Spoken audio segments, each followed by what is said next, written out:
নমস্কার বন্ধুরা, আমি আপনাদের হোস্ট সুদর্শন, আর আপনি শুনছেন অল ডে সাসপেন্স, যেখানে গল্প মানেই শুধু গল্প নয়, এখানে প্রতিটি শব্দে লুকিয়ে আছে রহস্য, উত্তেজনা আর এক অন্যরকম অভিজ্ঞতা। কিছু ইন্টারেস্টিং, কিছু অসাধারণ, আর কিছু একদম নতুন, যা আপনি আগে কখনো শোনেননি। তাই চোখ বন্ধ করুন, কল্পনার দরজা খুলে দিন, কারণ ঠিক এখনই শুরু হতে চলেছে এক ভিন্ন জগতের যাত্রা। আজ আপনি শুনতে চলেছেন এক হাড় হিম করা গ্রাম বাংলার ভূতের গল্প, পূর্ণিমা রাতে কাঁঠালডাঙ্গায়। বরাবরের মতো আজও গল্পের শেষে থাকছে গল্পের মধ্যে থেকে একটি প্রশ্ন।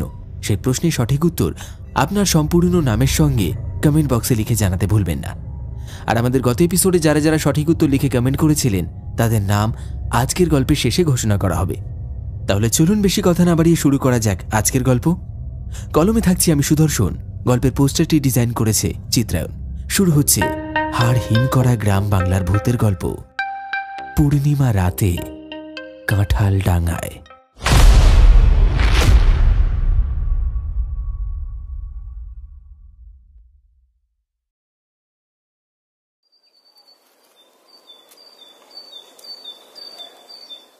সেই দিনটা ছিল আষাঢ়ের শেষ দিক। আকাশটা কেমন থমথমে, রোদ নেই, বৃষ্টি নেই, তবু একটা হালকা স্যাঁতস্যাঁতে গন্ধ বাতাসে ছড়িয়েছিল। হরিদাস একজন শান্ত, ভাবুক প্রকৃতির যুবক, বয়স আনুমানিক 28। নামটা এমনই যেটা ওই সময়ের গ্রামের বুকে গজিয়ে ওঠা অনেক ছেলের নামের সাথে মিশে যায়। সেদিনের শেষ আলোয় গরুর গাড়িতে চেপে রওনা হয়েছে তার গন্তব্যে। গন্তব্য ছিল দূর গ্রামের কাঁঠালডাঙ্গার মণ্ডল বাড়ি, অঞ্জলি বৌদিকে দেখতে, যিনি বেশ কিছুদিন ধরে এক প্রাণঘাতী অসুখে ভুগছেন। মাঝে মাঝে গাড়োয়ান শিবু হাঁক দেয়। গরুগুলো টেনে নিয়ে চলে কষ্টে আর ক্লান্তিতে। হরিদাস ছই থেকে মাথা বের করে চেয়ে থাকে। পেছনে ফেলে আসা মাঠগুলো কেমন বিবর্ণ। বিকেলটা তখন গড়িয়ে এসেছে শেষ প্রান্তে। পূব দিকের আকাশে হালকা কমলা আভা, আর হরিদাসের চোখে চিন্তার ছায়া। অঞ্জলি বৌদি, যিনি তার ছোটবেলায় তাকে আঁচলে করে ঘুম পাড়াতেন, আজ মৃত্যুশয্যায়। চিঠি এসেছে হরিদাসের কাছে। তার কাঁপা কাঁপা হাতের লেখা দেখেই বোঝা যায় যে তিনি এখন কতটা অসুস্থ। হৃদয়টা ভার হয়ে আসে, কিন্তু সে জানে তাকে পৌঁছতেই হবে।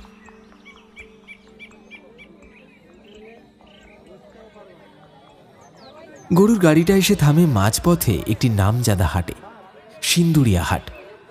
আশেপাশে ৩-৪টি গ্রামের লোকেরা এখানে জমায়েত হয়। ডাকাতিয়া, আন্দুলিয়া, ঘোড়ামারা আর বসন্তপুর। হাটে গরু, ছাগল, শালপাতা, পিতলের হাঁড়ি, বাঁশের ঝুড়ি, দেশি মশলা খিনা বিক্রি হয়। চারিদিকে জনারণ্য, কোলাহল, অথচ একটা অদ্ভুত প্রাচীন গন্ধ, মাটির, মানুষের আর যেন সময়ের। গাড়োয়ান শিবু গম্ভীর গলায় বলে, হরিদাসদা, বেশি দেরি করলে কিন্তু ভাড়া বাড়বে। দিন আজ একেবারে শেষের মুখে। আপনি যদি হাটে নামেন তাহলে আমি গাড়ি নিয়ে চলি, ফাঁকা ফিরবো না। হরিদাস মৃদু হেসে বলে, তা যা শিবু, এই পর্যন্ত ভাড়াটুকু বুঝে নে, আমি এখান থেকে অন্যভাবে চলে যাব। অঞ্জলি বৌদির জন্য কয়েকটা জিনিস নিতে হবে। শিবু সম্মতিসূচক মাথা নাড়ে। কয়েকটা কয়েন হাতে নিয়ে গরুর গাড়ি টেনে ধীরে ধীরে মিলিয়ে যায় হাটের ভিড়ের মাঝে। হরিদাস হাটের পাশে নেমে দাঁড়ায়। তার চোখে একটা লক্ষ্য, বিশেষ একটি ভেষজ মিশ্রণ যা নাকি দুরারোগ্য রোগে কাজ দেয়। লোককথা অনুযায়ী কালনিম গুঁড়ো আর অলখির গুঁড়ো মিশিয়ে দিলে শরীরের দীর্ঘজীবী রোগের উপকার মেলে। হরিদাস এখন সেটাই খুঁজছে। হাটের প্রতিটি গলির মাঝে ঢুকে সে ঘোরে, কখনো হাঁড়ির দোকান, কখনো গাছ বিড়াল বিক্রেতা, কখনো হরিতকির থলি নিয়ে বসা বুড়োদের কাছে। আর ঠিক তখনই পেছন থেকে একটা চেনা কণ্ঠ শোনা যায়, হরি, তুই এখানে? হরিদাস ঘুরে দাঁড়ায়। সামনে দাঁড়িয়ে আছে মনোহর কাকা, প্রায় 60 ছুঁই ছুঁই, পরনে ধুতি আর গলার চারপাশে মলিন গামছা, মুখে চিরকালের হাসি। তিনি হরিদাসকে দেখে চোখ মুখ উজ্জ্বল করে বললেন, আরে তোর মুখে চিন্তার ভাত কেন রে? কোথায় চললি এই বেলায়?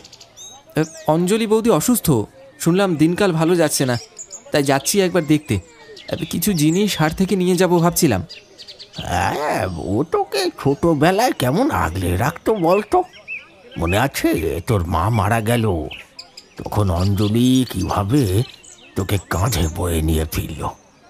আরে বড় ভালোবাসে তোকে। যা যা যা হরি যা, মন থেকে দোয়া কর ওর জন্য। আর যদি কখনো কিছু দরকার হয় আমাকে জানাস, কেমন? দুজনের চোখের মাঝে ক্ষণিকের নীরবতা। মনোহর কাকা পিঠে হাত রেখে বিদায় নেন, তারপর ভিড়ের মাঝে মিশে যান। হরিদাস তখনও হাটে ঘুরছে। কিনে ফেলেছে কিছু শুকনো তুলসী পাতা, শুকনো আদা, কিছু লবণ মেশানো গুঁড়ো আর কয়েকটা প্রয়োজনীয় সামগ্রী। হাটের কোলাহলের মাঝখানে যেন একটা নিস্তব্ধতা তার মনের কোণে ঘোরে। এমন সময় হঠাৎ তার চোখ পড়ে হাটের একদম শেষ প্রান্তে, যেখানে টিনের ছাউনি নেই, নেই মানুষের ভিড়। সেখানেই একটা পাথরের ওপর বসে এক বৃদ্ধ তার ছোট্ট একটি দোকান সাজিয়ে বসে আছে। বৃদ্ধের সামনে কিছু জিনিস, পুরনো কাঁচের শিশি, লণ্ঠন, হ্যারিকেন বাতি, কাঠের কৌটো, কিছু শুকনো গুঁড়ো আর কিছু অদ্ভুত সব বস্তু, যেগুলোর গন্ধ হরিদাস জীবনে কখনো শোকেনি, অথবা যেগুলো নিজের চোখে কখনো দেখেনি। বৃদ্ধ যেন হাটের অংশ নয়, সে যেন ছন্ন ছাড়া হাওয়ার মতন হাটের বাইরের কেউ। অথচ দোকানের ওপর চোখ আটকে যায় হরিদাসের। মনে হয় সে যা খুঁজছিল তার উত্তর হয়তো ওই পাথরের ওপর বসে থাকা মানুষটির হাতেই আছে। হরিদাস ধীরে ধীরে বৃদ্ধের দিকে এগিয়ে যায়। ভিড়, হাঁকডাক, মেলামেশা সব কিছু থেকে এক পা দূরে এই কোণটা যেন এক শূন্য দ্বীপ। এখানে কোনো লোকজন নেই। একটা পুরনো বাঁশের খুঁটি, যার গা ঘেঁষে বসে আছেন বৃদ্ধ। দোকানটি যেন সময়ের বাইরে কোনো জমে থাকা এক ছায়াপথ। বৃদ্ধটি কুঁজো হয়ে বসেছিলেন, মাথা নিচু, ঘন সাদা চুল কপালের প্রান্ত ছুঁয়ে মুখ ঢেকে দিয়েছে কিছুটা। গাল দুকলি চাপা, চোখের নিচে গহ্বর, শরীর জুড়ে বার্ধক্যের ছাপ স্পষ্ট। অথচ এক ধরনের স্থিরতা তার মধ্যে, যেন তিনি এখানে শুধু বসে নেই, বরং কারোর প্রতীক্ষায়। হরিদাস এগোতেই বৃদ্ধ মুখ তুলে চাইলেন। সেই চোখ দুটো, যার চারপাশে গহ্বর, তবু যেন কোনো অন্তর্দৃষ্টির ঝিলিক। আসুন বাবু, আসুন আসুন, বললেন তিনি। তার কণ্ঠে মোলায়েম আতিথ্য। বলুন কি নেবেন? হরিদাসের বুকের মধ্যে হালকা কেমন যেন একটা সাড়া জাগল। একটা মায়া কিংবা কল্পনায় তৈরি হওয়া সহানুভূতির তরঙ্গ। এমন এক প্রাচীন মানুষ, যিনি হয়তো সংসার পরিবার হারিয়ে জীবনের শেষ প্রান্তে এসে এখনো খেটে যাচ্ছেন। তার নিঃশব্দ বেঁচে থাকার সংগ্রাম যেন কেবল এই কয়েকটা শেকড় বাকড় আর কাঁচের শিশির মধ্যেই সীমাবদ্ধ। তা আপনার কাছে কি কি আছে? নরম স্বরে জিজ্ঞেস করল হরিদাস। বৃদ্ধ কাঁপা হাতে একে একে সামগ্রীগুলো দেখাতে শুরু করল। এটা চর্মরোগের গুঁড়ো, এটা মাথা ব্যথায় কাজে দেয়, আর এটা পেট ঠান্ডা রাখতে সাহায্য করে। এখানে কিছু ছোট ছোট কাচের শিশি আছে, আপনি বাড়ির প্রয়োজনীয় সামগ্রী রাখতে পারেন।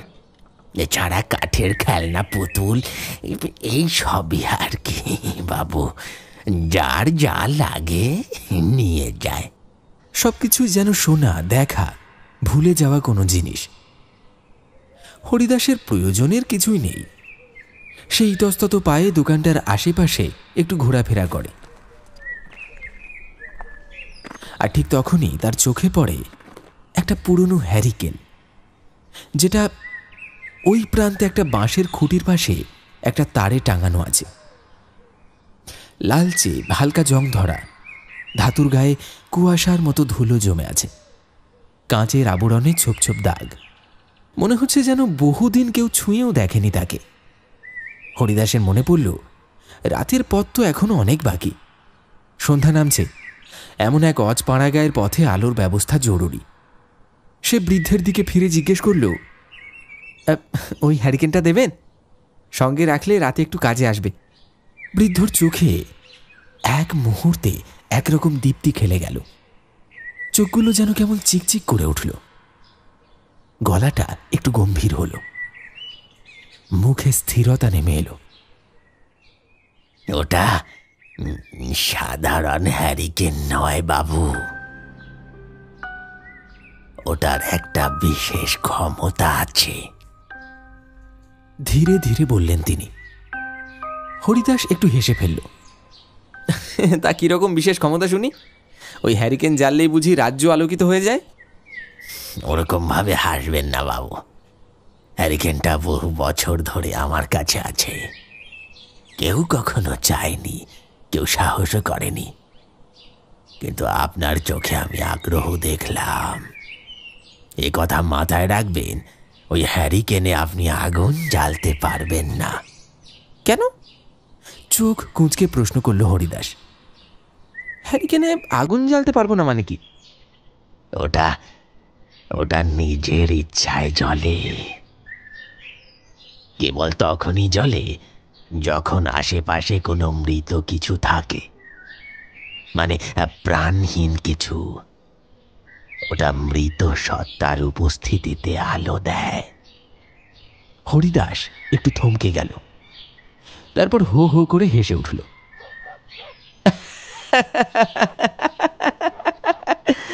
কি সব আমল তামল বলছেন কাকা? হ্যারিকেন আমার নিজের ইচ্ছায় জ্বলে ওঠে? ওটা কি ভুতুরে বাতি নাকি? বৃদ্ধ কিন্তু একটুও হাসলেন না। তার গলা ভারী, কণ্ঠে এক ঠান্ডা দৃঢ়তা। আবল তাবল নয় বাবু, অনেকেই এসেছিল কিন্তু কেউ নেয়নি। যে নিয়েছে সে আবার ফেরত দিয়ে গেছে। আপনি নিতে চাইলে বাধা দেব না। হরিদাস আর কিছু বলল না, তার মন হাসি মুখে ভরেই আছে। বৃদ্ধকে বলল, আচ্ছা দিন, সন্ধ্যায় যদি এই হ্যারিকেন জ্বলে ওঠে তাহলে আপনার কথা সত্যি ধরব। কাজে না লাগলেও ক্ষতি কি? আচ্ছা বলুন তো, দাম কত? আসলে বাবু, সকাল থেকে তো কিছুই বিক্রি হয়নি। অন্য কাউকে হলে 3 টাকার কমে দিতাম না, কিন্তু আপনাকে আমার ভালো লেগেছে। আপনি 2 টাকা দিন, ওটাই যথেষ্ট। হরিদাস আর কথা বাড়ালো না। পকেট থেকে 2 টাকার কয়েন বের করে বৃদ্ধের মুঠোয় রাখল। তারপর তার ঝোলা আর ওষুধের থলে এক হাতে তুলে নিয়ে অন্য হাতে হ্যারিকেনটা ধরে হাঁটা শুরু করল। পেছনে হাটের শব্দগুলো ধীরে ধীরে নিস্তেজ হয়ে আসছিল। চারপাশে গৃহস্থরা দোকান গুটোচ্ছে। শেষ মুহূর্তের দরদাম চলছে। কেউ কেউ গরুর গাড়িতে বোঝাই করছে চাল ডাল, কেউ পাটকাঠি গুছিয়ে কাঁধে তুলে নিচ্ছে। সন্ধ্যা যেন গায়ে ধীরে ধীরে নামিয়ে আনছে তার ছায়ার চাদর। হরিদাস শেষবারের মতো এদিক ওদিক তাকালো, দেখলো কোনো গরুর গাড়ি বা রিক্সা পাওয়া যায় কিনা, কিন্তু কিছুই চোখে পড়ল না। যা ছিল সব আগেই ভাড়া হয়ে গেছে বা মালপত্রে ঠাসা। অগত্যা আর কোনো উপায় না দেখে হেঁটেই সে রওনা দিল।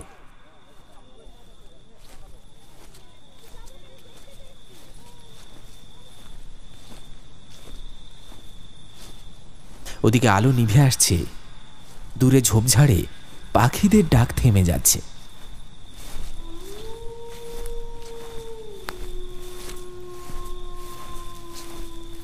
নিঝুম নিস্তব্ধ পথ ধরে এগিয়ে চলেছে হরিদাস। পথের 2 ধারেই কখনো নিবিড় জঙ্গল, কখনো বিস্তীর্ণ ফসলের মাঠ, কখনো বা পুকুর। পাহাড়ের মতো গা ছমছমে নিস্তব্ধতা সব কিছুকে ঢেকে রেখেছে। চারপাশের আলোর আভা হঠাৎ যেন নিঃশব্দে বিলীন হয়ে যেতে লাগলো।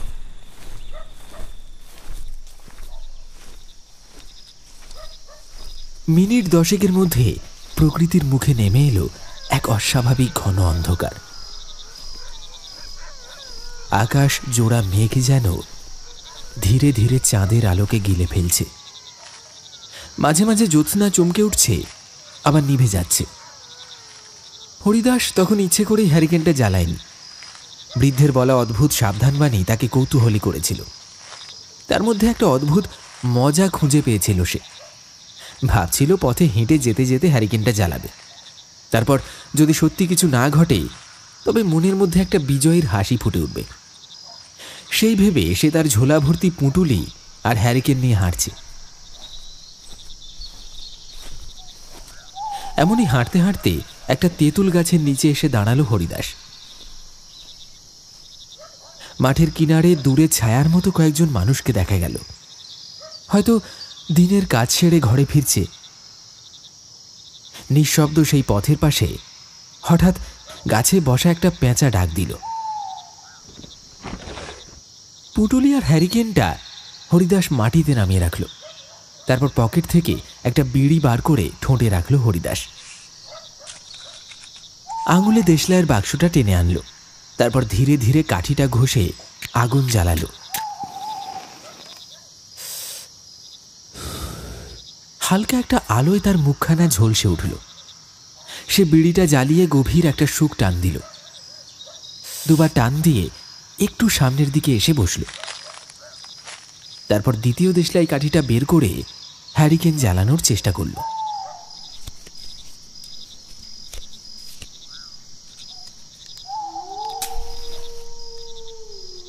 কাঠিটা জ্বলে উঠল ঠিকই, কিন্তু হ্যারিকেনের সলতেটা ধরল না। অবাক হয়ে বাতিটা তুলে হাতে নাড়িয়ে দেখল। ভেতরে তেলের আওয়াজ স্পষ্ট শোনা যাচ্ছে। তেল আছে, সলতে আছে, আগুনও আছে, তবু কেন জ্বলছে না হ্যারিকেনটা? এবার হরিদাস একটু ব্যস্ত হয়ে পড়ল। এবার সে আরেকটা দেশলাই কাঠি বের করল, আবার আগুন জ্বালিয়ে চেষ্টা করল, কিন্তু তবু ফল নেই। কাঠিটা নিভে গেল, কিন্তু সলতেতে এতটুকু আগুন ধরল না। হরিদাস এখন প্রায় ছটফট করছে। বারবার ব্যর্থ হয়ে যখন ৩-৪ বার চেষ্টা করেও বাতিটা জ্বালাতে পারল না, তখন তার বুকের মধ্যে একটা ঠান্ডা শিহরণ বয়ে গেল। অজান্তেই শরীরের লোম খাড়া হয়ে উঠল। হঠাৎই মনে পড়ে গেল বৃদ্ধের সেই কথা, এই হ্যারিকেন তুমি জ্বালাতে পারবে না, এটা সময় এলে একা একাই জ্বলে। হরিদাস চমকে উঠল। বৃদ্ধ কি তবে মিথ্যুক ছিল না? সত্যি কি কিছু একটা আছে এই পথে, যা চোখে দেখা যায় না? অজানা কোনো অভিশাপ, নাকি কোনো অতৃপ্ত আত্মা? মাথা ঝাঁকিয়ে সে ভাবনা দূর করতে চাইল। নিজের সত্তাকে শক্ত করে বলল, না, এসব ভাবলে চলবে না, অনেকটা পথ এখনো বাকি। তৎক্ষণাৎ উঠে দাঁড়ালো হরিদাস।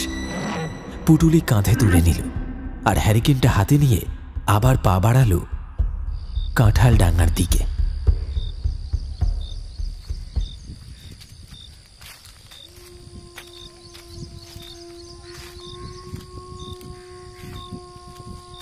এখনো ৬ মাইল মতো পথ বাকি।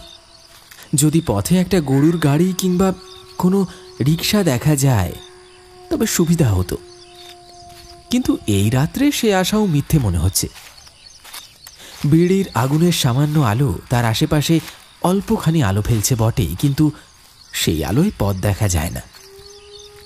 একমাত্র পূর্ণিমার চাঁদের আলোই তার ভরসা।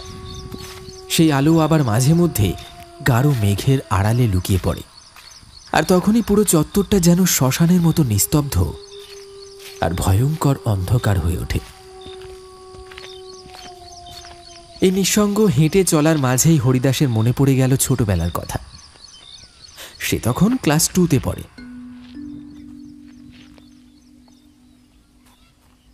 আর তার জ্যাঠার ছেলে গদাইদা, বয়স তখন 24। গদাইদা ভালোবেসেছিল গ্রামেরই এক মেয়ে অঞ্জলিকে। সেই ভালোবাসা তখন সমাজের চোখে ছিল মহাপাপ।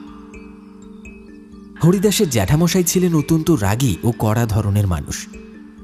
গদাইদা একদিন সাহস করে অঞ্জলিকে বিবাহ করে বাড়ি নিয়ে এলে রাগে ফুঁসতে ফুঁসতে জ্যাঠা ত্যায্যপুত্র ঘোষণা করল গদাইকে। গদাইদা অঞ্জলি বৌদিকে সঙ্গে নিয়ে চিরতরে গ্রাম ছেড়ে চলে গেল।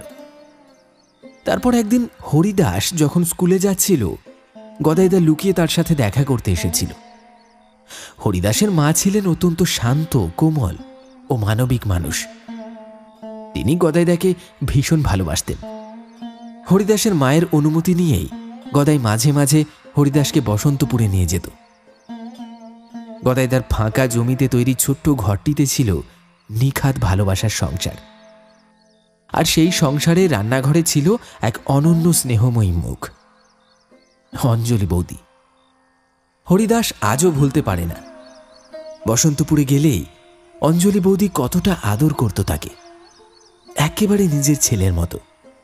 কখনো চিতল মাছের ঝোল, কখনো নারকেলের দুধে পায়েস, আবার কখনো মুড়ি আর গুড়। বৌদির হাতে রান্না ছিল স্বর্গীয়।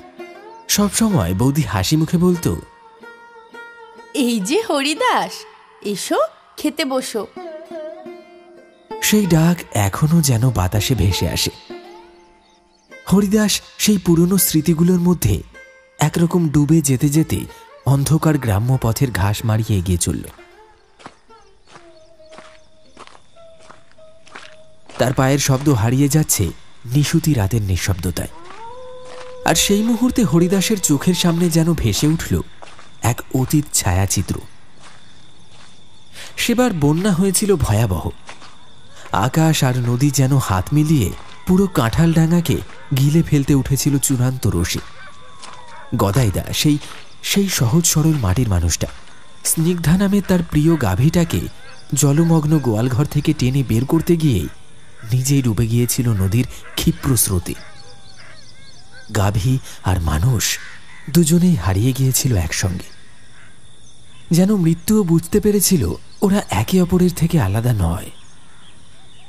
গদাইদার চলে যাওয়ার পর থেকেই অঞ্জলি বৌদি যেন এক নিঃশব্দ প্রতীক্ষার প্রতিমা হয়ে উঠেছিলেন। সন্তান ছিল না তাদের ঘরে, কিন্তু সেই শূন্যস্থানটি যেন হরিদাসের ভক্তি আর স্নেহই পূরণ করেছিল ধীরে ধীরে। হরিদাস তখন সদ্য কৈশোর ছুঁই ছুঁই। বৌদির চোখে হয়ে উঠেছিল এক অব্যক্ত আশ্রয়। অঞ্জলি বৌদির স্নেহ যেন ছিল গোপনে ধরা এক স্নিগ্ধ মাতৃত্ব, নিঃশব্দ কিন্তু অন্তর থেকে উৎসারিত। সমাজ যাকে বিধবা বলে গুঁতোয়, যাকে বলে আধা মৃত, সেই সমাজের সমস্ত ধাক্কা হজম করে তিনি একাই দাঁড়িয়েছিলেন শুধুমাত্র গদাইদার স্মৃতিকে আঁকড়ে ধরে। চাইলেই বিয়ে করতে পারতেন, বাবার বাড়িও ফিরে যেতে পারতেন, কিন্তু ভালোবাসা তো এমনই, জীবন ভেঙে চুরমার হয়ে গেলেও সে তার মাটি ছেড়ে অন্য কোথাও ঠাঁই নিতে জানে না। হরিদাস বড় হয়েও সেই সম্পর্ক ভোলেনি। সপ্তাহে 2 থেকে 3 বার বৌদির বাড়িতে গিয়ে বাজার করে দিয়ে আসা, মাঝে মধ্যে ঠান্ডা গরম কিছু রান্না করে দিয়ে যাওয়া, শারীরিক কষ্ট হলে ডাক্তারের ওষুধ এনে দেওয়া, এসব যেন এক অভ্যেস নয়, বরং মনের গভীরে জন্ম নেওয়া এক দায়বদ্ধতা ছিল। কিন্তু মানুষের জীবনও যে বড় নিষ্ঠুর। এই 10টা দিন কাজের চাপে হরিদাস যেতে পারেনি সেই বৃদ্ধা বৌদির বাড়ি, যার শরীরে এখন বাসা বেঁধেছে কোনো অজানা দুরারোগ্য রোগ। আর সেই অবহেলার মাঝেই এসেছিল সেই চিঠি, অস্থির কাঁপা হাতের লেখা, হরিদাসকে ডেকে পাঠানো এক অন্তিম আর্তনাদ। আর তাই তো এক মুহূর্ত দেরি না করে সে রওনা দিয়েছে কাঁঠালডাঙ্গার দিকে। মনে মনে কেবল একটাই কথা ঘুরছে, বৌদি তাকে ডেকেছেন, সে উপেক্ষা করে কি করে? এই ভাবনার ভিতরেই হারিয়ে গিয়েছিল হরিদাস। পথের দিকে মন না রেখে পা চলেছে আপন মনে। কিন্তু সেই অন্যমনস্ক অবস্থায় হঠাৎই তার ডান হাতে ঝুলতে থাকা হ্যারিকেনটা দুলে উঠল এবং ঠিক 2 বার ধক ধক করে হলুদ আলো ছড়িয়ে দিল চারদিকে। বুকের গভীর কোণ থেকে যেন ঠান্ডা একটা ঢেউ উঠে এলো। হরিদাস অনুভব করল এই জায়গাটা মোটেও স্বাভাবিক নয়। ডান দিকে ঘন এক বাঁশবন, যেখানে বাতাস ঢুকলেই কাঁপে পাতা। সেই বাঁশবনের সামনের কিছুটা জমিতে লম্বা পাট গাছ উঠে দাঁড়িয়েছে যেন কোনো অজানা রক্তাক্ত পতাকার মতো। আর বাঁদিকে রয়েছে কাঁঠাল বাগান, যেখানে বাতাস যেন নিজেও ঢুকতে ভয় পায়। এই অঞ্চলটা একসময় ডাকাতির অত্যাচারে নাভিশ্বাস উঠেছিল গ্রামের মানুষদের। নিরীহদের ঘর জ্বলে গিয়েছিল, কুকুরের মতো মারা পড়েছিল গৃহস্থেরা। আর আজও সেই নিস্তব্ধতা যেন ফিসফিসিয়ে বলে, এইখানে কোনো একটা গোপন কষ্ট লুকিয়ে আছে। হাতের হ্যারিকেনের মৃদু আলো যেন আর আলোর মতো না, বরং অন্ধকারের ভিতর থেকে উঠে আসা এক অভিশপ্ত জ্যোতি। হরিদাসের হঠাৎই মনে পড়ল বৃদ্ধ লোকটার কথা। হ্যারিকেনটা তখনই জ্বলে উঠবে যখন কাছাকাছি কোথাও মৃত প্রাণীর অস্তিত্ব থাকবে। ভয়ে কাঁপতে কাঁপতে সে নিচের দিকে তাকালো। হাতের হ্যারিকেনটা তখন কাঁপা কাঁপা আলো ছড়াচ্ছে। আর ঠিক সেই মুহূর্তে ধক করে উঠল আলোটা। পুরো জায়গাটা যেন সোনালি হলুদ আলোয় ঝলসে উঠল এক মুহূর্তের জন্য। ডান দিকে বাঁশের ঝাড়ের ফাঁকে যেন কেউ দাঁড়িয়ে আছে কিনা বোঝা যাচ্ছে না। বাম দিকে কাঁঠাল গাছের পাতা বাতাসে নড়ে উঠছে ক্ষীণ শব্দে। সামনে জমিতে শুকনো পাট গাছের পাতাগুলো ঝরে পড়ে রয়েছে। কিছু অংশে পলির স্তর জমে কালচে রং ধারণ করেছে। ঝোপঝাড়ের ভিতর থেকে মাঝে মাঝে উঠছে কেঁচোর কিলবিল আওয়াজ। পাতার নিচে মাটির গন্ধের সঙ্গে মিশে আছে কিছু অপচয়ের ঘ্রাণ। কিন্তু একটা অন্য রকম নতুন গন্ধ হঠাৎ নাকে এসে ঠেকল।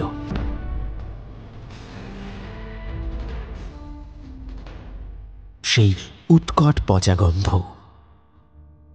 এটা যেন কিছু মরা দেহের দীর্ঘদিনের জমে থাকা চেতনার মতন। হরিদাসের ঘাড়টা যেন বরফ হয়ে এলো।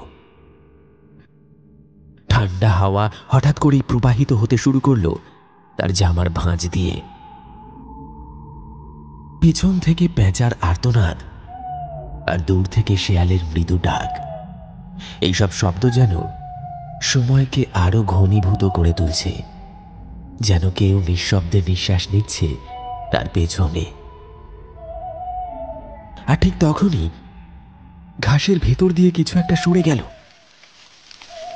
চোখে দেখা গেল না, কিন্তু শব্দটা একেবারে কানের পাশে বাজল। সাপ, বড় ইঁদুর নাকি? হরিদাস স্থির দাঁড়িয়ে থাকল, নিঃশ্বাস ফেলল না। তখন তার হাতের হ্যারিকেনের আলো ছড়াচ্ছে সেই পটভূমি জুড়ে, যেখানে জেগে উঠেছে কেবল মৃত্যু আর অতীতের পচা চাপা কান্নাগুলোর উপস্থিতি। হরিদাস এক পা দু পা করে সামনের দিকে এগিয়ে গেল।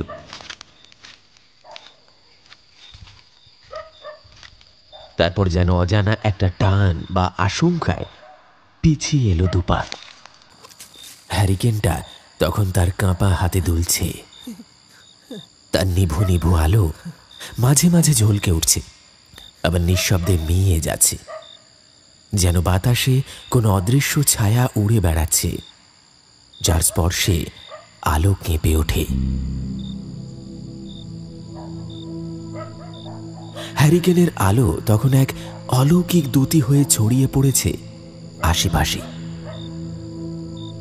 রাস্তাটার বাঁদিকে একটা বড়সড় ঘাস জমা ঝোপ দেখা যাচ্ছিল, যার মধ্যে থেকে হালকা কুয়াশার মতো কিছু যেন উঠছে। হরিদাস দুপা এগিয়ে গেল সেই ঝোপটার দিকে। যতই এগিয়ে যাচ্ছে হ্যারিকেনের আলো ততই যেন উজ্জ্বল থেকে উজ্জ্বলতর হয়ে উঠছে, যেন কোনো শক্তি তাকে চ্যালেঞ্জ জানাচ্ছে অন্ধকারের পেটে ঢুকে সত্য খুঁজে আনতে। চারপাশের গাছপালা, শুকনো পাতার স্তূপ, রাস্তার কাঁকড়, এমনকি দূরের বটগাছের ঝুলন্ত শিকড় পর্যন্ত আলোকিত হয়ে উঠল মুহূর্তে। আলোটা যেন বলছে, দেখো, সবকিছু দেখো। হরিদাস ঝোপটার একেবারে কাছে চলে এলো। কানে এলো অসংখ্য মাছির ভন ভন শব্দ, যেন মৃত্যু তাদের সন্ধ্যা ভোজে আহ্বান জানিয়েছে। ধীরে ধীরে সে একটা লম্বা শুকনো গাছের ডাল তুলে নিয়ে সামনের ঝোপটা একটু সরাতেই চোখের সামনে উন্মোচিত হলো বীভৎস এক দৃশ্য।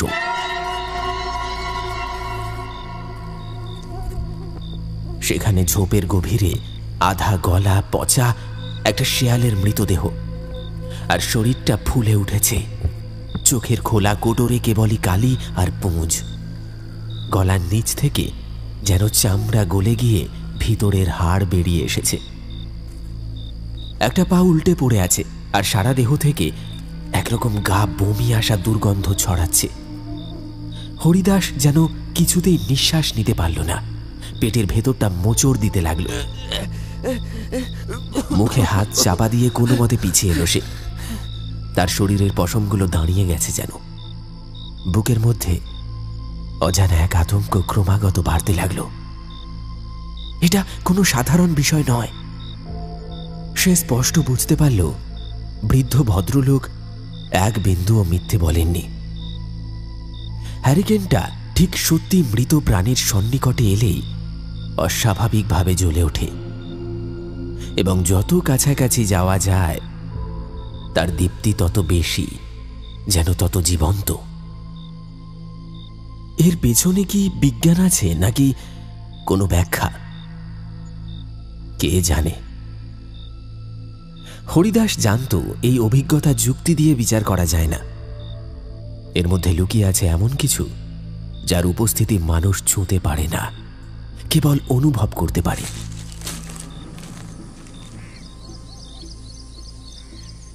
হ্যারিকেনটা সে এবার একপাশে ঝুলিয়ে নিল। হাত যেন কাঁপছে, কিন্তু পা এগিয়ে চলল সামনের দিকে। পেছন ফিরে দেখার আর সাহস রইল না। সামনে এখন শুধু অন্ধকার পথ। গ্রামের টালি কাঁকড় বিছানো পথ।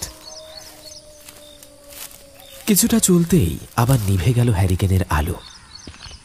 আশেপাশে গা ছমছমে নৈশব্দ, কেবল বাতাসের ফিসফিস শব্দ, যেন যেন কারা দূরে দাঁড়িয়ে কথা বলছে। হরিদাস এগিয়ে চলেছে, আর সেই হ্যারিকেন মাঝে মধ্যে ধবধবে আলো ছড়িয়ে জ্বলে উঠছে, আবার আবার নিভে যাচ্ছে। আশেপাশে নিশ্চয়ই আরো কোথাও মৃত কোনো প্রাণীর শরীর, সাপ, ব্যাঙ কিংবা ছোটখাটো বুনো জন্তু। হয়তো সেসবেরই গন্ধ পেয়ে আলো নিজে থেকে জানিয়ে দিচ্ছে তার উপস্থিতি। চলার পথ এমনই গভীর করে সাজানো, যেন মৃত্যু নিজেই এক একটা মোড় বসে পথ চেয়ে আছে। তবে শেষমেশে দীর্ঘ এক অন্ধকার পথ পেরিয়ে হরিদাস এসে পৌঁছল কাঁঠালডাঙ্গা গ্রামের সীমানায়। সেই পরিচিত গন্ধ, পরিচিত হাওয়া, আর সেই গা ছমছমে নিস্তব্ধতা, যা কেবলই গভীর রাতে জীবন্ত হয়। সরু মেঠো পথ, তার দুপাশে দাঁড়িয়ে থাকা শুয়ে পড়া ধান ক্ষেত, কোথাও কোথাও বাঁশ ঝাড়, আর ছায়া হয়ে ঝুলে থাকা কুল গাছের ডাল। এই সব কিছু পেরিয়ে অজানা ঘাম আর এক রাশ ভয় নিয়ে সে এসে দাঁড়ালো অঞ্জলি বৌদির বাড়ির সামনে। এই বাড়িটা একসময় যেন হাসত প্রাণ খুলে। উঠোনে খুন্তি পড়ে যাওয়ার শব্দ, রান্নার ঘ্রাণ, বৌদির হাসি, সব মিলিয়ে এক উষ্ণ সংসার। কিন্তু আজ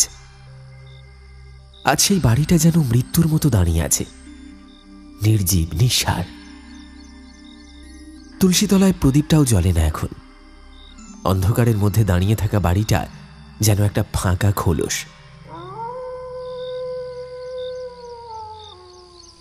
রাত তখন হয়তো 9টা কিংবা 9:30 হবে। গ্রামের অধিকাংশ মানুষই তখন গভীর ঘুমে। ভোর হলেই তো চাষের কাজ, জীবনের নিত্য সংগ্রাম। তাই রাত মানেই শান্তি আর বিশ্রাম। অথচ হরিদাসের মনে হচ্ছে গোটা গ্রামটাই যেন এক শ্মশানে রূপ নিয়েছে। প্রতিটি ঘর, প্রতিটি গলি যেন নিঃশব্দে মৃত্যু মেনে নিয়েছে। হরিদাস এই বাড়ির প্রতিটি কোণ চেনে। এখানে রয়েছে তার অতীত, রয়েছে তার হৃদয়ের টান। সে এগিয়ে গিয়ে দাওয়ার পাশে দাঁড়িয়ে দরজায় টোকা দিল। বৌদি, ঘরে আছো? কোনো সাড়া নেই। আবার ডাকল, বৌদি, বৌদি। দরজায় একটু ঠেলা দিতেই একটা ক্যাঁচ ক্যাঁচ শব্দ তুলে আস্তে আস্তে খুলে গেল কাঠের দরজাটা। হরিদাস নিঃশব্দে ভেতরে প্রবেশ করল। তার বুকের মধ্যে তখন ঢেউ খেলে যাচ্ছে। ভয় নয়, একরকম বিস্ময় আর অজানা এক আকর্ষণ, যা তাকে টেনে নিয়ে আসছে মৃত্যুর মতো এই গৃহস্থ বাড়ির অন্ধকারে। হরিদাস দরজা ঠেলে ঘরে ঢুকতেই বুকের মধ্যে এক অদ্ভুত ধুকপুক শুরু হলো। ঘরের ভেতরটা ঘুটঘুটে অন্ধকার। বৌদির কোনো সারা শব্দ নেই। তবে কি বৌদি? না না, এটা হতে পারে না। তার হাতে হ্যারিকেন থাকা সত্ত্বেও আলো জ্বলেনি এখনো। প্রাণের অস্তিত্ব না থাকলে হ্যারিকেন আপনিই জ্বলে ওঠে। তার মানে বৌদি বেঁচে আছেন, নিশ্চয়ই বেঁচে আছেন। তবু কেমন একটা আশঙ্কা যেন গ্রাস করল হরিদাসকে। কণ্ঠ শুকিয়ে এলো, তবু সে ডাকল, বৌদি, বৌদি, বৌদি, ঘরে আছো? কোনো উত্তর নেই। ঘরটা ঘুটঘুটে অন্ধকার, যেন সময় থেমে আছে এখানে। সে পকেট হাতড়ে কাঠি বের করার চেষ্টা করছিল। এমন সময় চৌকির দিক থেকে একটা ক্ষীণ কণ্ঠস্বর কাঁপতে কাঁপতে ভেসে এলো। কে? হরিদাস? হরিদাস এলে বুঝি? হরিদাস মুহূর্তে চমকে উঠল। এই চেনা কণ্ঠ, এই কাঁপা কাঁপা স্বর, এই যে অঞ্জলি বৌদিরই গলা। কাঁপা গলায় সে বলল, বৌদি, ঘরে আলো জ্বালনি কেন? তোমার শরীর কেমন আছে? আমার একটু দেরি হয়ে গেল, আমায় ক্ষমা করে দিও। অন্ধকারের ভিতর থেকে শান্ত অথচ বিষণ্ণ স্বরে ভেসে এলো, এত ব্যস্ত হইও না হরিদাস, এসো, আমি এইখানে আছি, চৌকিটার কাছটায় বসো, বসো আমার পাশে। ধীর পায়ে নিঃশব্দে এগিয়ে গেল হরিদাস। ঘরের নিস্তব্ধতা যেন হৃদয় বিদীর্ণ করা। সে চৌকির কাছে এসে হাতড়ে হাতড়ে কাঠের পাটাতন খুঁজে পেল। শরীরের উপর দিয়ে গরম এক নিঃশ্বাস বয়ে গেল, যেন কারোর ভারী শ্বাস সে টের পাচ্ছে খুব কাছে থেকেই। সে হাত বাড়িয়ে বৌদির কপালে হাত রাখল, আর ছোঁয়া মাত্রই যেন বিদ্যুৎ খেলে গেল। জ্বরে পুড়ে উঠছে শরীরটা। মা, বৌদি, শরীর তো আগুন হয়ে আছে। কিছু ওষুধ খেয়েছো? আর এভাবে অন্ধকারে শুয়ে আছো কেন? আলোটা জ্বালিয়ে নিতে পারতে তো। অঞ্জলি বৌদির গলা যেন দূর থেকে ভেসে এলো। গলাটা এতই করুণ যে শুনেই বুক কেঁপে ওঠে। আলো, আলো আর ভালো লাগে না হরিদাস। এই অন্ধকারেই একটু শান্তি খুঁজে পাই। এখন তো আর নিজের বলে কেউ রইল না। একমাত্র তুমি আছো, যে আমার ছেলের মতো। তোমার দাদা বহু বছর আগেই আমায় একলা রেখে চলে গেছে। তখন থেকেই ভাবি কখন আমারও পালা আসবে। এখন বুঝতে পারছি, তোমার দাদা আমায় ডাকে। সে একা থাকতে চায় না, আর আমাকেও একা রাখতে চায় না। হরিদাসের কণ্ঠ যেন গলায় আটকে গেল। জল গড়িয়ে নামছে গাল বেয়ে। কাঁপা গলায় সে বলল, ওরকম কথা বলো না বৌদি। তুমি চলে গেলে আমি যে একেবারে একা হয়ে পড়ব। আমার তো মাও নেই, 10 বছর আগে চলে গেলেন। তারপর থেকে একমাত্র তুমি ছিলে আমার আমার আশ্রয়, আমার ছায়া। কতবার বললাম, চলো আমার সঙ্গে, চলো দেশের বাড়িতে। কিন্তু কিন্তু তুমি এক কথায় ফেরত দিলে। বাঁচলে এই ভিটে, মরলেও এখানেই। এই কথা কে বোঝে বলো তো? স্নেহময় কণ্ঠে অঞ্জলি বললেন, তুমি তোমার দায়িত্ব পালন করেছ হরিদাস। আমি তোমার উপর গর্বিত। তবে এবার তুমি একটা কথা মনে রেখো, এই বাড়ির গোয়াল ঘরের গাইগুলো ওরা খুবই অসহায়। আমি না থাকলে ওদের দেখভালের দায়িত্ব কিন্তু তোমার ওপরেই পড়বে।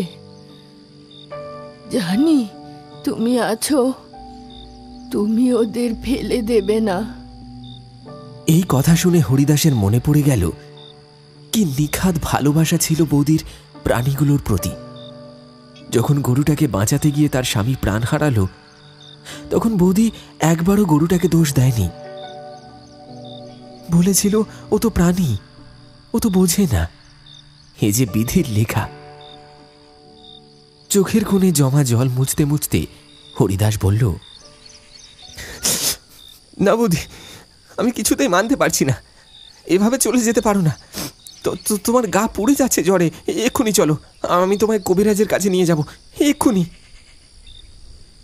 কিন্তু বৌদি যেন এক অলৌকিক প্রশান্তির হাসি হাসলে। কণ্ঠে অদ্ভুত নিঃশেষিত আত্মসমর্পণের সুর। তার আর দরকার নেই ঠাকুরপো।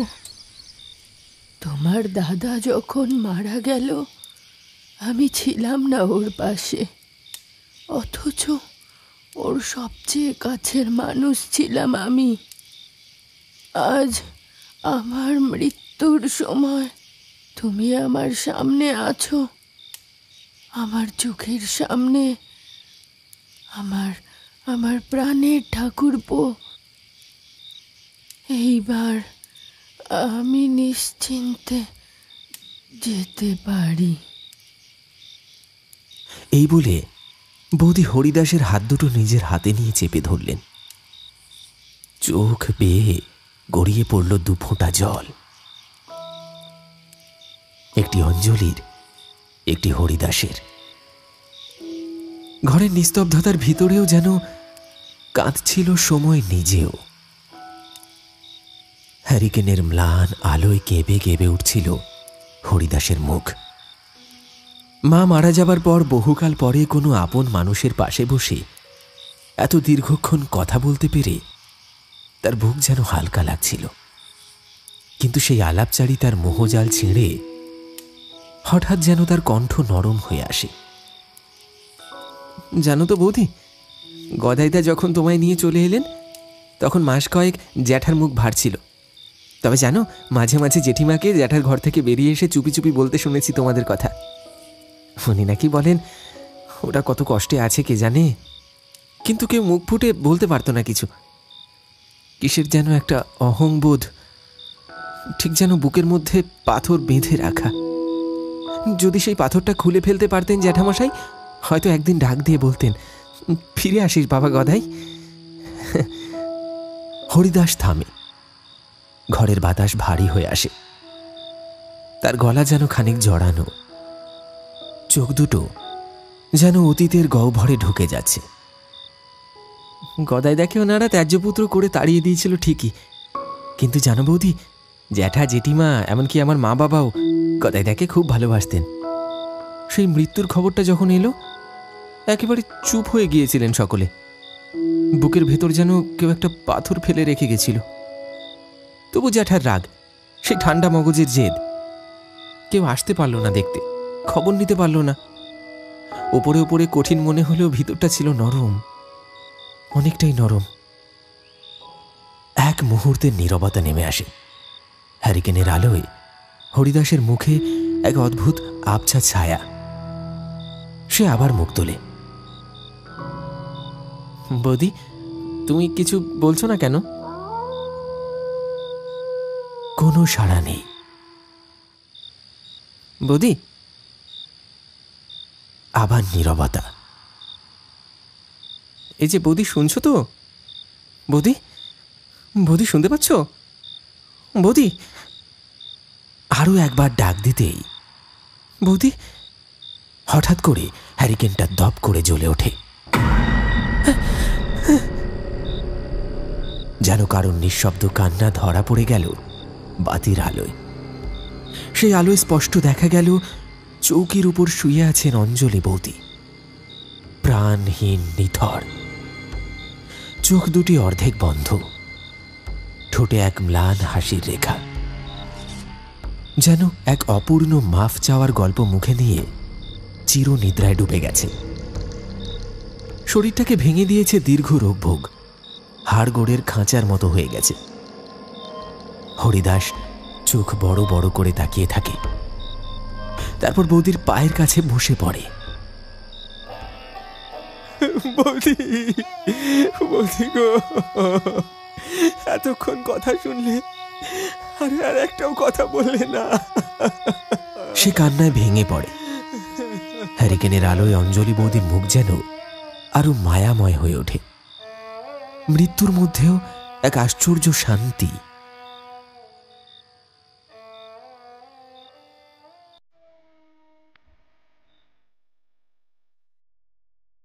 এক ঝটকায় যেন দৃশ্যটা বদলে যায়।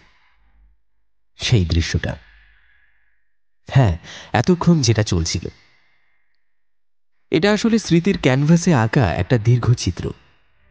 অন্ধকার ঘরের কোণে শুয়ে আছেন হরিদাস নিজে।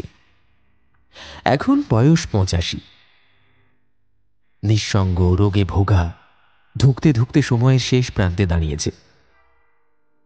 চোখের পাশে এক ফোঁটা জল টিপটিপ করে বিছানার চাদরে পড়ে। তার পাশেই টেবিলের উপর পড়ে থাকা একটা পুরনো হ্যারিকেন। সেই হ্যারিকেনটা যেটা ছিল তার অঞ্জলি বৌদির মৃত্যুর শেষ খবরদাতা, আর এখন তার একমাত্র অবলম্বন। সারা জীবন সংসার করেও শেষে ঠাঁই হয়েছে বৃদ্ধাশ্রমে। স্ত্রী নেই, ছেলে পুত্রবধূ কেউ কাছে নেই। শুনেছে নাতি মাধ্যমিকে ভালো নাম্বার পেয়ে পাশ করেছে, কিন্তু তার মুখটা একবার দেখারও সুযোগ হয়নি। একটু দূরেই টেবিলের ওপর রাখা সেই হ্যারিকেনটা যেন তাকিয়ে আছে তারই দিকে। বৃদ্ধ হরিদাসের চোখ চলে যায় সেদিকে। এখানে আশেপাশে কিছু কর্মী আছে, কর্তৃপক্ষ আছে, কিন্তু আত্মীয় স্বজনের ছায়াও নেই। হরিদাসের মনে পড়ে যায় গদাইদা যেভাবে ত্যায্যপুত্র হয়েছিলেন, আজ সে নিজেই এক ত্যায্য পিতা। যেন সময় সবকিছু ঘুরিয়ে ফিরিয়ে দেয় আবার এক অদৃশ্য শাস্তির বৃত্তে। আজকালকার আধুনিক যুগে রোগগ্রস্ত পিতামাতাকে সঙ্গে রাখতে বোধহয় দ্বিধাবোধ করে সন্তানেরা। হরিদাসের চোখের পাতা ভারী হয়ে আসে। পুরনো স্মৃতিগুলো আবার ফিরতে চায়, কিন্তু এবার যেন সময় শেষের দিকে এগিয়ে যাচ্ছে। চোখের পাতা নামতে নামতে সে দেখে তার বুকের ওপর রাখা হাতটা আর কাঁপছে না। দূর থেকে যেন অঞ্জলি বৌদি আর গদাইদা তাকে ডাকছে, এসো হরিদাস, এসো আমাদের কাছে। নিঃশ্বাস নেই, নিঃশব্দে মৃদু শান্তির হাসি ঠোঁটে রেখে হরিদাস চলে গেলেন তার অঞ্জলি বৌদি আর গদাইদার কাছে। আর ঠিক তখনই হ্যারিকেনটা ধপ করে জ্বলে ওঠে একা একাই। আশেপাশে দাঁড়িয়ে থাকা বৃদ্ধাশ্রমের কর্মীরা ভয় পেয়ে তাকিয়ে থাকে।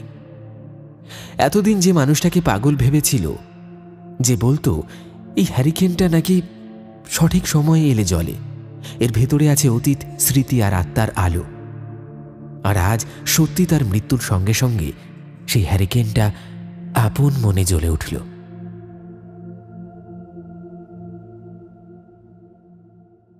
ঘরের ভিতর ভেসে বেড়ায় এক অপার্থিব আলো, যেন তিনটে আত্মা যাদের জীবনভর জুড়ে ছিল অপূর্ণতা, আজ মিলিয়ে গেল এক অসীমতায়।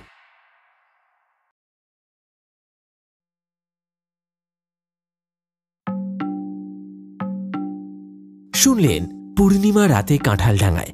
আমাদের আজকের নিবেদনের এই গল্পটি আপনার কেমন লাগলো অবশ্যই কমেন্ট সেকশনে লিখে জানাতে ভুলবেন না। যেমনটা গল্পের শুরুতে বলেছিলাম, আজও গল্পের মধ্যে থেকে থাকছে একটি বিশেষ প্রশ্ন। মনোযোগ সহকারে গল্পটি যদি শুনে থাকেন তাহলে বলুন তো, এই গল্পে গদাইদা যে গরুটির সঙ্গে বানের জলে ভেসে গিয়েছিলেন সেই গরুটির নাম কি ছিল? প্রশ্নের সঠিক উত্তর আপনার সম্পূর্ণ নামের সাথে কমেন্টে লিখে জানাতে ভুলবেন না। আপনাদের মধ্যে থেকে বাছাই করা কয়েকটি নাম আমি আগামী গল্পে ঘোষণা করব। তাহলে চলুন একবার ঝটপট দেখে নেওয়া যাক আমাদের গত এপিসোডে কারা কারা সঠিক উত্তর লিখে কমেন্ট করেছিলেন।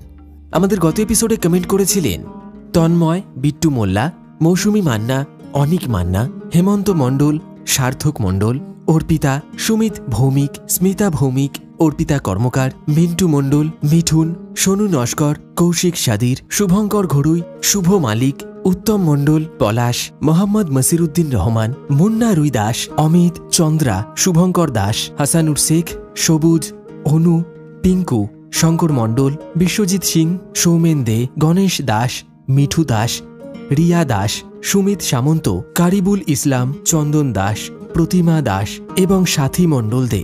সবাইকে অনেক অনেক ধন্যবাদ জানাই আমাদের গল্পগুলি নিয়মিত শোনার জন্য। আপনারা যারা ভৌতিক গল্প শুনতে ভালোবাসেন তারা অবশ্যই আমাদের আরও দুটি চ্যানেল গপ্পখোর এবং পিশাচ পর্ব অডিও স্টোরি সাবস্ক্রাইব করতে ভুলবেন না।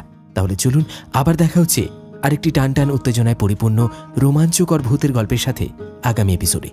সকলে খুব ভালো থাকবেন, সুস্থ থাকবেন। ধন্যবাদ।